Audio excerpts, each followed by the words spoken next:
네, 매출채권 팩터링 관련해서 질의를 드리겠습니다. 중진공 이사장님 그리고 기보 이사장님 질문이 끝나면 마지막에 답변을 부탁드립니다. 제가 말씀 안 드려도 지금의 중소기업과 소상공인은 어두운 터널을 지나고 있다고 그러지 않습니까? 많은 조사에서 대부분의 중소기업과 소상공인이 정말 폐업이나 또 문을 닫고 싶은 심정이라고 이야기를 하고 있습니다. 가장 큰 애로사항 중에 하나가 자금난이고 또 하나는 거래처 상대방의 부도에 따른 연쇄부도의 위험에 노출되어 있다는 것입니다. 중소기업진흥공단 조사에 따르면 중소기업이 예상매출채권 담보대출의 애로사항으로 결제기간이 장기간 소요된다, 거래처 부도에 따른 상한청구권 두 가지를 꼽고 있어요. 2021년 6월 기준 국내 은행의 예상매출채권 담보대출 현황을 보니까 상한 청구권이 있는 예상매출채권 담보대출 잔액이 2조 5천억입니다. 이 중에 이는 중소기업 대상 외담대 잔액의 약 60%에 해당됩니다. 잘 알다시피 외담대 문제점은 사고가 발생할 경우에 외담대 상품을 만든 은행이나 납품받은 구매기업은 아무런 피해가 없는 반면에 납품을 한 하청 중소기업한테 피해가 돌아오는 것이 외담대의 가장 큰 단점이지 않습니까? 이런 단점은 보완해야 되지 않겠습니까? 부도가 날 경우에 이게 납품을 한 하청 판매기업한테 이런 납품 청구가 돌아오는 것이 아니고 온청 대기업한테 가야 되지 않겠습니까? 상한 청구권이 없는 매출채권 팩터링 제도의 도입이 필요한 이유입니다.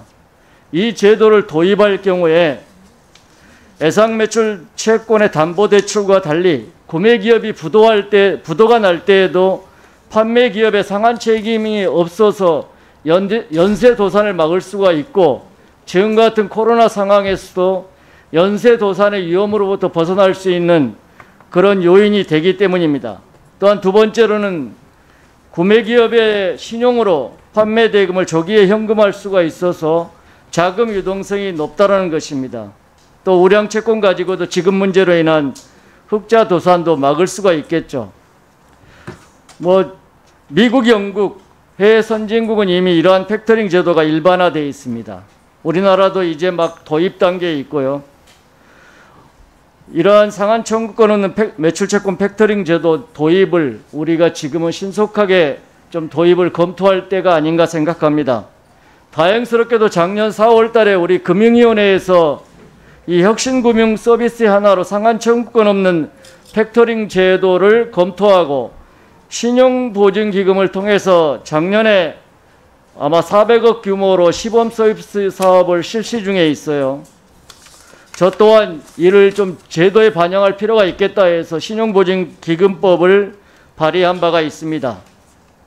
다행스럽게도 우리 중소기업진흥공단과 기술보증기금이 내년도 예산에 400억씩 편성해서 이 상한 청구권 없는 팩터링 제도를 도입할 계획을 갖고 있는 걸로 알고 있습니다. 특히 우리 중소기업진흥공단은 최근에 전담반을 구성하고 세부 운영 방안을 검토 중에 있고 존경하는 또 우리 이동주 의원님께서 중소기업진흥법 개정안을 발의해서 법적 토대를 갖추고 있는 것으로 알고 있고요.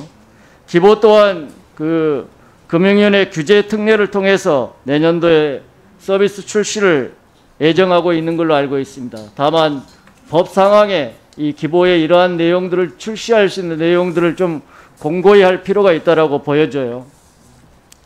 어쨌든 내년에 우리가 신보는 이미 시범 서비스 사업을 하고 있고 중진군 기보는 내년에 400억씩 편성해서 시범 사업을 하실 계획인데 향후 조금 더 이 관련 기금을 체계적으로 조성해서 팩터링 사업을 정식 예산을 확대해서 좀 이 편성하고 운영할 필요가 있다라고 보여집니다.